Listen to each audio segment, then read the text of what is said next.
চৌধুরী, আমি আমার বাবা মায়ের সর্বকনিষ্ঠ সন্তান। আমরা আট ভাই এক বোন, এটা সবাই জানেন।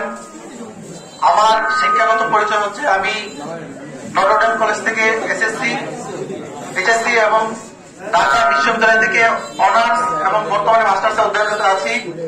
আজকে আমার এখানে আসার উদ্দেশ্য হচ্ছে নৌকাকে বিজয় করা, রুয়েল ভাইকে বিজয় করা। রুয়েল ভাই আমার কলেজ বিশ্ববিদ্যালয় দুটোরই বড় ভাই। রুয়েল ভাই আমার অত্যন্ত ঘনিষ্ঠ বড় ভাই। আমি মানুষ হিসাবে তাকে চিনি।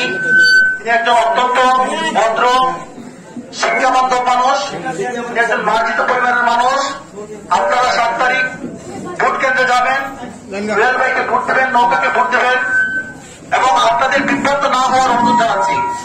আপনাদের আমি অনুরোধ করতে চাই, আপনারা যদি নৌকাকে বিজয়ী করেন, নৌকাকে বিজয়ী করলে আপনাদের আগামী 5টি বছর কোন দুঃখ কষ্ট সইতে হবে না।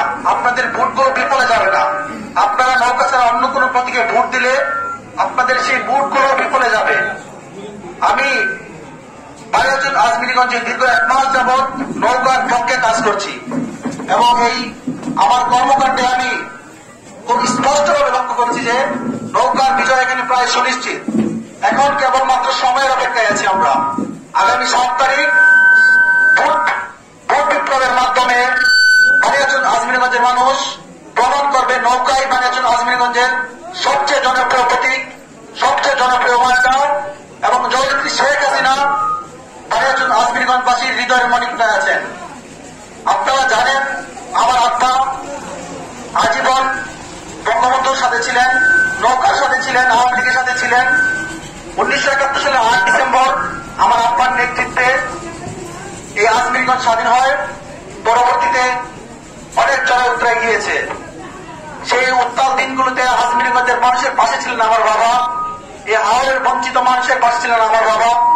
আপনাদের বালিয়াচং আজমিরগঞ্জের যে সড়কটি যেটিতে আমরা হবিগঞ্জে যাতায়াত করি, সেই সড়ক বাস্তবায়ন কমিটির সভাপতি ছিলেন আমার আব্বা। আমার আব্বা ফজলুর রহমান চৌধুরী দীর্ঘদিন প্রচেষ্টা করছেন এই রাস্তাটুকু হওয়ার জন্য। তিনি এই গ্রামে, তার স্বপ্ন ছিল একটি কমিউনিটি ক্লিনিক হবে, একটি হাই স্কুল হবে। তিনি তার মৃত্যুর পূর্বে আপনাদের গ্রামে, আমাদের গ্রামে একটি স্কুল প্রতিষ্ঠা করে গিয়েছেন।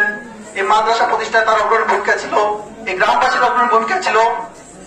অতএব আমরা বলতে চাই, যেহেতু নৌকার পক্ষে স্বাধীনতার সপক্ষের শক্তি আছে, নৌকার পক্ষে এই গ্রামের সব মানুষ আছে, তাহলে আপনারা নৌকায় ভোট দেবেন।